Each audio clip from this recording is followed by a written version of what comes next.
Hello YouTube family, James Green. On this episode of Sunday Shenanigans, I am going to be talking about Evapo rust. Now, I've used this for a couple of years now, been pleased with it, and along comes another project where I am using it, so I figured I would talk about it. I don't remember that I've ever done a video talking about it and describing its usefulness. One thing I love about it is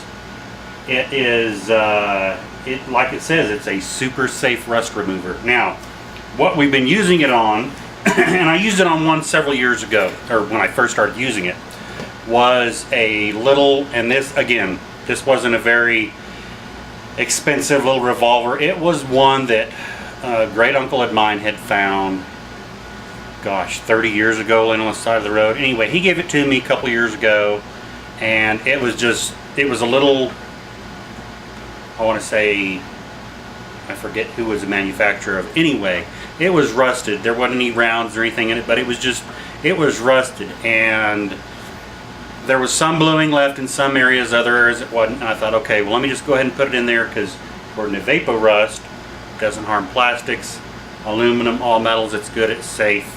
And so the little Bakelite grips that was on there, I put it in a little container similar to this here, and I'll go ahead and move the camera down and show you guys. Alright. And I put the lid, I didn't put a lid on the other one, and I went off and left it for like a month and forgot about it. And all that was left at the bottom was a dry, yellowish, similar to what the color looks, and you could see the grease and sludge. I had forgotten about it. And everything obviously evaporated because it's water. Well, I went, fired up the, really hot water, rinsed it all off, and it took everything off, which was great. So I love it for the fact that if you're like I've got in here, is I have a 22 revolver. It's an FIE, Italian made, nothing fancy. And this is going to get re-blued because it's got an aluminum frame. Again, this has seen a lot of abuse. You can see where this is set in here a little over 24 hours, and it's already pulled off a lot of the paint because we do want all this to come off. Normally how you would get this stuff off is using something, you would either blast beat it off, which tears the surface up somewhat and can create problems, or you end up using a chemical stripper. Some people I've seen use Dremel tools. Right now, if you have ever used a Dremel tool to remove a coating or something off of a firearm, just shut the video off right now. I've seen those come in to where I've had buddies of mine, they're like, hey, I found this at a pawn shop and something looks a little funny, and they used a bunch of spray can paint and they globbed it on to cover where they took a little grinding, well, I'm just going to clean it up, took a grinding wheel. Or we've all seen those on a certain TV show, I will say, about pawns and pawning and stuff, where this old man brought in this old Colt revolver, and the gentleman behind the counter who's bald, we all know who I'm talking about now, said, yeah, this would be great, but used a wire brush and you took all the rust off it. And the guy was, well, I was cleaning the rust off. Well, you cleaned all the patina and everything off. So it turned essentially like a $30,000 revolver into junk. So this one is anything super expensive, so we're not running the value of this. Matter of fact, if you look in the book, they say it's only worth 25 bucks, but I think that's a joke, honestly. It's a good solid. It's made by FIE. Those are actually, well, it's an Italian company, but imported through Miami, Florida. It's an E15, and they're good, solid little revolvers. This one just seen a lot of years of abuse. Now, I've taken it apart. There was actually a couple of parts missing. The advancement piece for the pawl, the advancement pawl for the cylinder, was missing. But this thing, we all know 22s are inherently nasty, dirty. And you can see it was slinging some lead there. because the advancement pawl helps lock it in place. And so we're going to go through. So far it's been working good. I haven't done anything on this except when I first got it all apart is I sprayed it down with some, yes, I used carburetor cleaner because I'm going to refinish the firearm. The steel parts are going to be re-cold blued, and I've talked about that stuff before. And the aluminum stuff I'm actually going to Duracoat. We're fortunate enough in this, there was one piece here. This is a cover, and as you slowly rub, this is a little over 24 hours, most of the old paint is coming off, which is what we want. We want to be able to remove that. Yeah, it comes off real slick. And the other nice thing about this, you can put your hands in this. It's safe. It's not going to eat your hands up like if you use something caustic, or if you use a lot of carb cleaner, it can eat the skin off of your hands. This stuff is perfectly safe. So we had one little spot on here where it had a little bit of electrolysis. You guys have all seen aluminum turn white and crusty, and it was a little bit right there. So this was a good candidate for, let's go ahead and use this method because we're going to refinish the firearm completely. I'm going to be redoing this from the ground up and going through just a little bit with a good old GI brush. And I've noticed in the past is if you go in once every 24 hours, because I want to see how well this removes this coating, and it may take a couple of days to just kind of come in and brush it with one of these GI brushes a little bit, and it'll loosen up the stuff that's already been chemically released, and it'll go ahead and help it get down to the next layers of stuff. And I've used approximately a half gallon. It's done a really, really great job of even removing what obviously there was very little rust on here. There was a little bit on the barrel, a little bit of spotted rust up here, and it's good that there was no pitting, thank goodness. So a little surface rust, and it's not even there. So it's so we are going to re-cold blue everything when we get done as far as the metal. The other stuff is going to be Duracoated, and we'll show that process. So it's been a great candidate for, and I've got these little magnetic trays that sit down here on the bottom. So those are great for holding all your little screws and everything. Pick them up at Harbor Freight, you know, $3 or $4. Handy as all get out, and so it's been great for getting the coating off.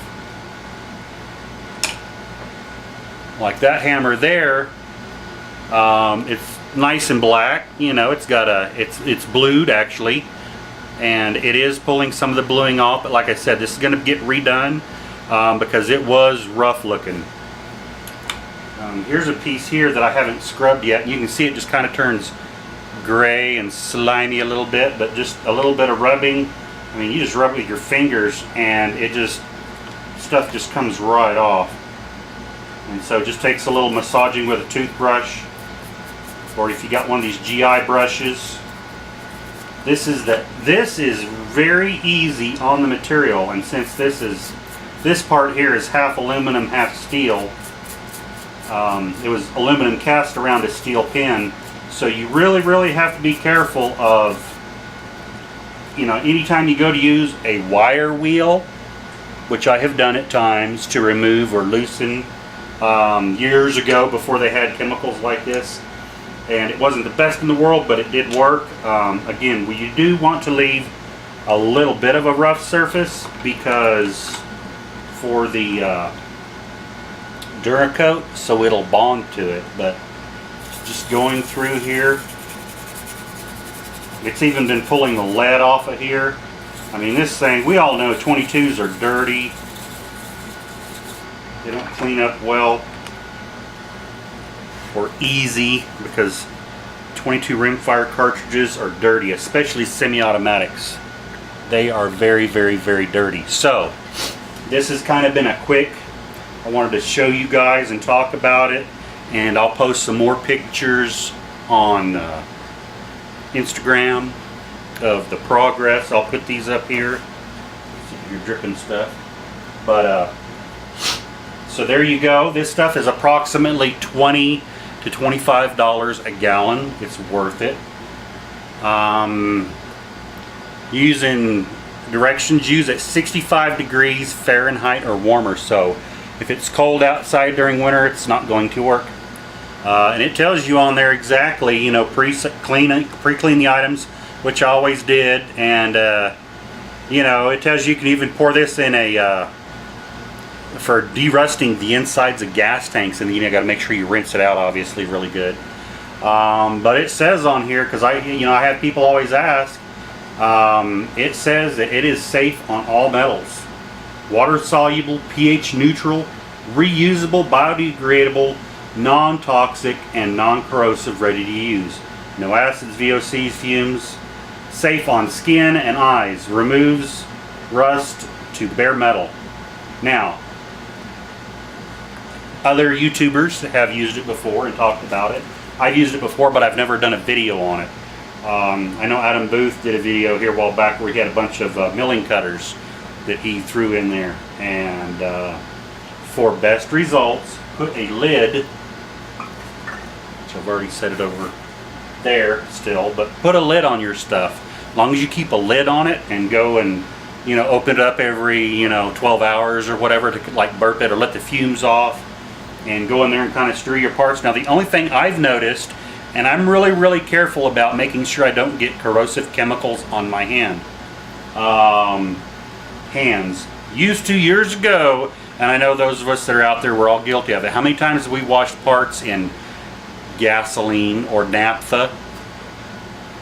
Years ago, oh yeah, all the way up to here, and washing parts and building engines and stuff. Oh yeah. So we know that's not healthy, but this stuff here, the only thing I've noticed is my hands are nice and clean, and generally caustic chemicals right around your cuticles or cuts. You know, I've even got a cut there on the end of the finger. It doesn't bother it. It doesn't eat into it like as if you get salt or something.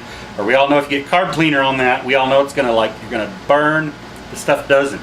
So if you want to work or on restoring a piece of equipment, some tooling, like right now I've got in my bucket still over a year now, but it's been covered up so it hasn't rusted. Purple Power. I've got a dividing head that I've been degreasing, and I've done a couple of changes of, because the grease was so dry and hard it had actually turned to like rock. I had to go in there in certain areas, and I've been having to like chip it out very carefully. The grease, solidified like molten lava. It almost chips out like obsidian glass. That's how hard this grease had gotten. So we've been going through several iterations of dump it and scrub and whatever. When I get to go into it full bore, then I'm going to have to derust everything, and this will pull the rust off, because there's some surface rust on the outside and we want to clean it up. And if you can remove the rust with this versus doing it manually, and by manually I mean using a wire brush or a flap disc, because then you get to, when you do that, you are going to remove metal. It does. A wire brush, the bristles break off, they fling everywhere, they're a real pain. So this is a very good alternative to being able to, you know, you're not in a hurry, you don't gotta have it done right now. So this has been, I'm going to say 36 hours approximately since I put it in here, and I just wanted a safe, gentle way to remove the coatings. So whatever type of paint that was on that originally, on the aluminum, whatever they used, it's pulled that off, and we all know that bluing is essentially a type of rust or oxidation. So we're taking that down, and I've noticed since I've cleaned these parts and set them back in there, since I've like scrubbed that initial sludge and slime off, I'm sitting here and looking at, and I'll move the camera and you guys can see it. You can see where it's effervescing. There's a term, effervescing. It's actually off-gassing. You're seeing the chemical reaction. Okay, you can see where it's bubbling. I'll try to zoom in on it so you guys can see what I'm talking about. Whoop. You can see it bubbling right there, the little white bubbles in this area and over here. You can see right in there, that's a piece that I scrubbed. And over here, and you see the little white foam on, so it's starting to, it's doing its work, it's scrubbing. It's removing the junk. So yeah, here's the part right here that's actually bubbling. So there we go. And watching it at work, yep, you can see the bubbles just appear off. So it's doing its job. You can still see where it's starting to bubble again right here. You guys can see it coming up. So this is pretty neat. We're gonna go through and just keep, you know, it should, we'll see how long it takes. And this is a very, very efficient way of removing, whoop, back the other way, a very efficient way of removing rust, some coatings. You know, anytime you have heavy greases, you want to go ahead and remove those first. So there you go. I'll make sure to show you guys some more pictures of this stuff. You know, so this is the picture here, and I'll post this up on Instagram. You can see this was painted. So we're actually trying to get it to where everything ends up looking gray into bare aluminum, because this is cast aluminum. And if it all comes off, great. If not, fine. It's not a showstopper, because you have to go back and get an abraded surface in order for the Duracoat to go on it. And so this is a project that's going to take, you know, this is before the bash. This will be, I'll remove this out of the oil, or out of the chemical here, and wash it off. We just use really hot water and a good toothbrush and scrub it, and you're good to go. Now, so it doesn't rust back up, what you're supposed to do is oil everything back down. Now, you don't want to get oil back in something you're about to recoat.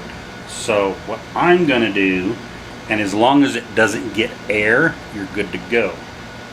You can do one of two things. You could technically leave it in here and just seal and saran wrap the lid so there's no air going in or out.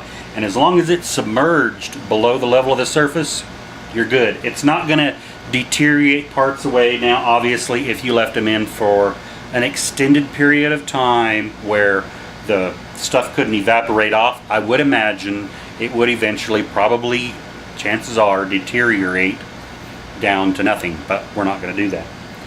But we are going to rinse everything off, really super nice hot water. And what you can do so things don't rust, here's a little trick.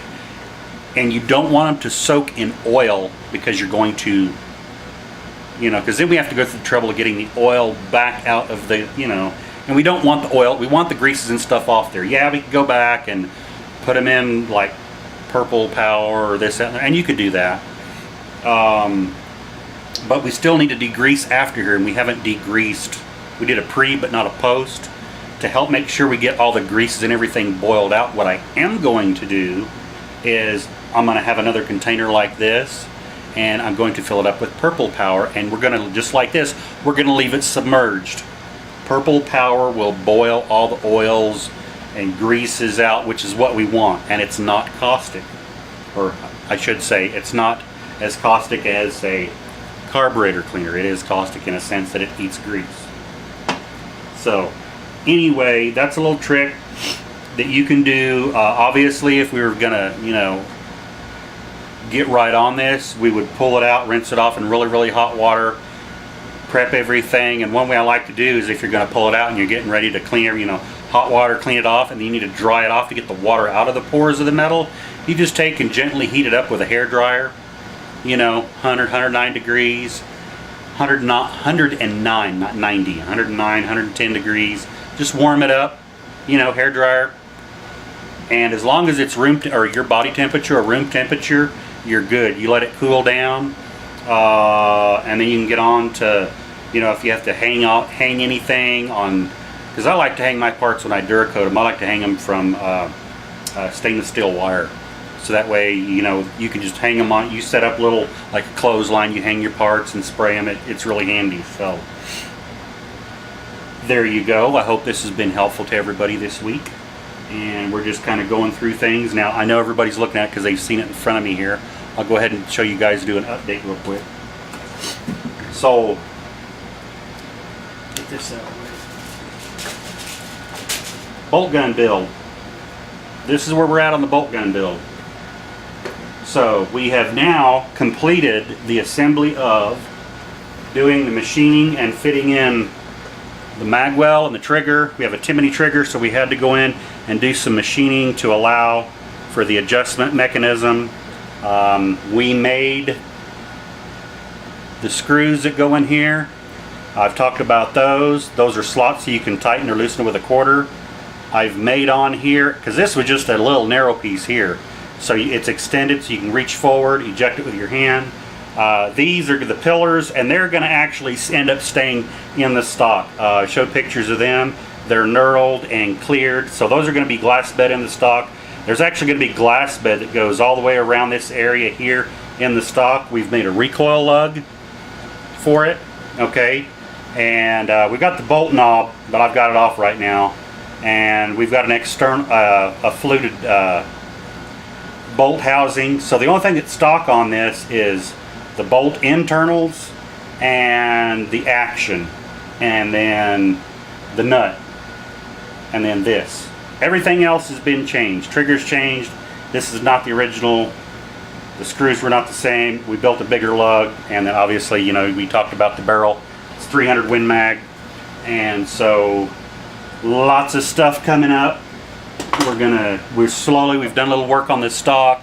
It's all a slow process of do this and get it done and let it dry and let it set up. And we're currently working on, and it's back here behind us in the vise, we're working on, and it's still a little warm, but we're doing some TIG weld buildup because I'm going to end up having this arched in here, okay?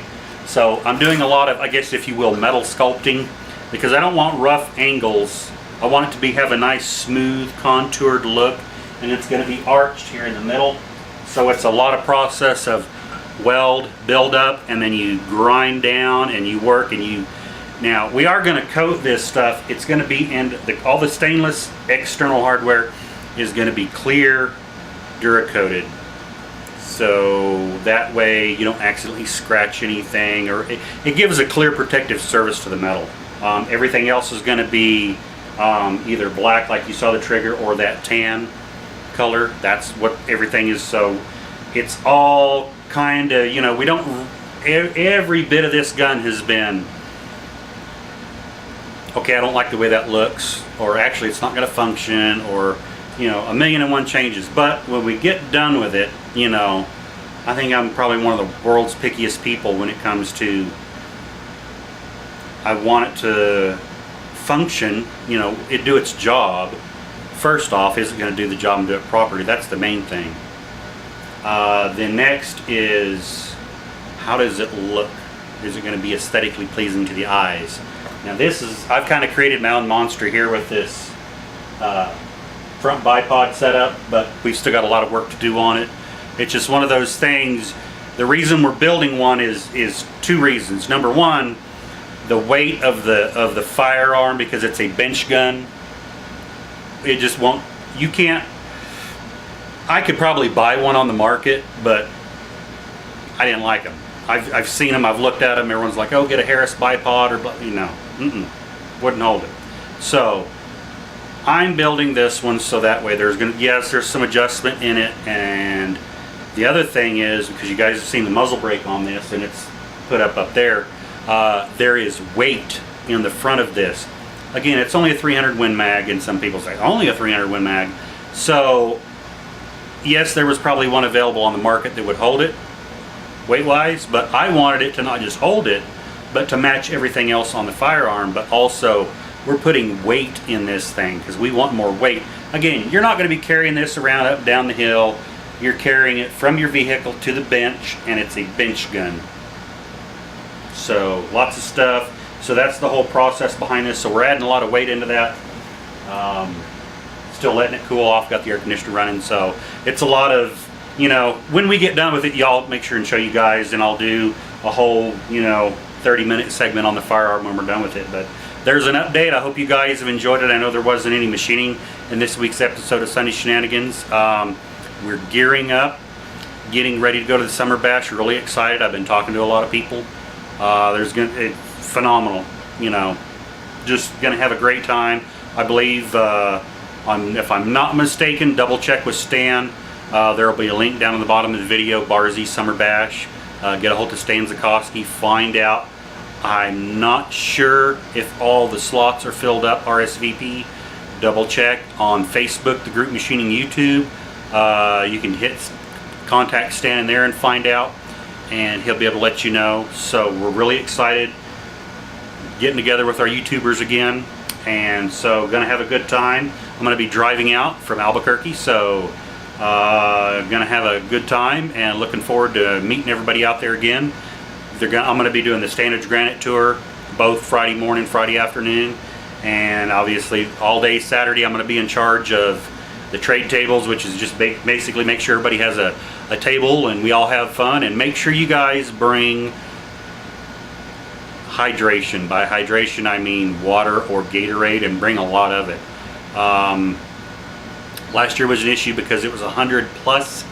Right now I know it's warm. So if you're coming from a part of the United States or around the world or another country where you're not used to dry heat, or you're not used to it being 90 degrees or maybe even close to 100, then it's probably going to be pretty hard. It's going to be pretty hot if you're not used to it. If the most you're used to is like 85 degrees, then yeah, this is going to be hot, but it's a dry heat. So hydrate, hydrate, hydrate. So there you go. That's my part of the safety brief. But looking forward to having a great time. You guys if you're heading out and you want to bring some stuff to swap or trade, I'm going to have a lot of stuff out there. I know other YouTubers are, and so we're going to have a great time. And Adam, my money's on you in the four-jaw competition. So, and it's going to be just the contributors. I'm not going to be participating because I am in nowhere close to being, you know, a four-jaw expert. But I believe it's going to be Adam and Tom, and I think John Saunders is going to be getting in there, and Keith Thinner. I know. So those are the four we're looking at. My money's on Adam Booth, so we'll see. And you guys, thank you for all the new YouTube subscribers. I greatly appreciate it. Spread the word about my channel. Make sure you subscribe. Click the like button down at the bottom, and positive, constructive comments are always appreciated. My public email address, if you guys have any questions and you want to ask me about anything on my videos. I know sometimes people ask me about certain things and it gets confusing at times. So if you see something in the camera and you want to know more about it, because I always do, please ask, but kind of clarify, you know, so I know exactly what you're talking about. But anyway, until next time, you guys be safe. Take care of yourself and take care of your family, because remember, at the end of the day, you and your family is all you got. Until next time, get out in the garage and use some Evapo rust and rebuild something cool. We'll talk to you later. Bye-bye.